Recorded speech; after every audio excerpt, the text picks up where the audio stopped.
এটা একটা গুপ্তধনের নকশা। এর মধ্যে গুপ্তধন কোথায় আছে তার একটা ধারণা দেওয়া আছে। গুপ্তধন? ওটা আমাকে পেতেই হবে, পেতেই হবে। দেখি দেখি, একবার কাগজটা দাও। গোপাল, কাগজটা আগে আমার হাতে দাও, দেখি ভালো করে।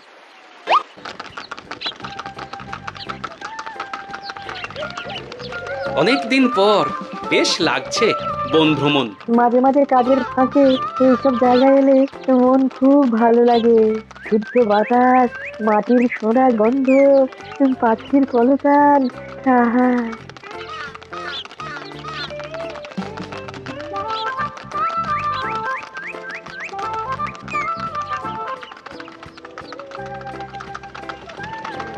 মহারাজের রথ থামছে। আমরা এইখানে বসে আজ রাজকার্য পরিচালনা করব। মন্ত্রী, তুমি ঝটপট এখানে বসার বন্দোবস্ত করে দাও। আমি এক্ষুনি ব্যবস্থা করে দিচ্ছি মহারাজ। এই, এখানেই আমাদের বসার জন্য ছাউনি করে দাও। এক্ষুনি করে দিচ্ছি মন্ত্রী মশাই। এরা বসার জায়গাটা করে দিক, ততক্ষণ আমরা একটু হেঁটে আসি।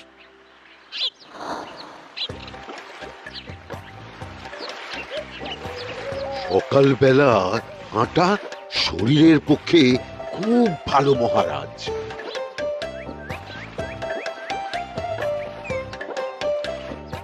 আগেকার দিনে রাজা মহারাজরা এই সব বনে মৃগয়া করতে আসতেন। মৃগয়া একদম ভালো নয় মন্ত্রী। তুমি জঙ্গলে আসছো অন্য প্রাণীদের মারতে। কেন মারবে? ওরা তো তোমার কোনো ক্ষতি করেনি। না, তা করেনি, কিন্তু তখন ওটা রাজা মহারাজাদের খেলা ছিল। শুনেছি আপনার প্রপিতামহ খুব ভালো বাঘ শিকার করতেন, অনেক বাঘ মেরেছেন। মন্ত্রী, তুমি একটা কথা হয়তো জানো না। আমার প্রপিতামহ শিকার করতেন, কিন্তু কোনো স্বাভাবিক জানোয়ারকে নয়। যে বাঘ মানুষ খেকো হয়ে প্রজাদের ক্ষতি করত, আমার প্রপিতামহ সেই সমস্ত বাঘদেরই মারতেন। এছাড়া উনি অন্য প্রাণী সংরক্ষণ করতে বড়ই ভালোবাসতেন।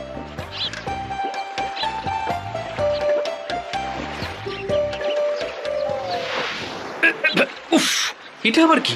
এই, এটা আবার কোথা থেকে উড়ে এলো? কোথাও তো ঝড় হাওয়া কিছুই নেই। একটা ধাঁধা মহারাজ, এই কাগজে লেখা। ধাঁধা? পড়ো দেখি। জোয়ার ভাটা প্রভুর খেলা, ভাটা হবে হলে বেলা। ভাটা হলেই দেখা যাবে লাল রঙের এক পাথর পাবে। নদীর ধারে গর্ত করে যত্নে সাজাই কলস ভরে।